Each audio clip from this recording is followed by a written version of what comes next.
স্কিনে close comedone হলে সমাধান হতে পারে ক্লিনজিং অয়েল। কারণ অনেক সময় আমাদের স্কিনের উপরে যে ধুলা বালি ময়লা সানস্ক্রিন মেকআপ এই সমস্ত কিছু জমে পোরগুলোকে ক্লগ হয়ে যায় এবং অনেক সময় ক্লিনজার এগুলোকে ক্লিন করতে পারে না, তখন প্রয়োজন হয় ডাবল ক্লিনজিং এর।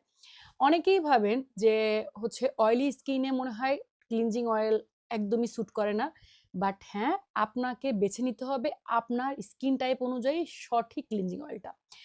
সেন্টেলারের লাইট ক্লিনজিং অয়েলটা বিশ্বাস করেন একদম আপনার স্কিন অনুযায়ী বানানো হয়েছে। এটি এত লাইট, এটির নামেও যেরকম লাইট ঠিক তেমনই আপনার স্কিনে দিলে কোনো ধরনের পেইন হবে না, একদম খুবই সফট আলতো ভাবে আপনি মাসাজ করে পরে পানি দিয়ে মাসাজ করে ফেস ওয়াশ দিয়ে বা ক্লিনজার দিয়ে ক্লিন করে ফেলবেন। আপনার স্কিনে ক্লোজ কমেডন থেকে শুরু করে যেগুলো থেকে পরবর্তীতে ব্রণ হয়, র্যাশেস হয়ে যায়, এগুলো একদম ক্লিয়ার হয়ে যাবে।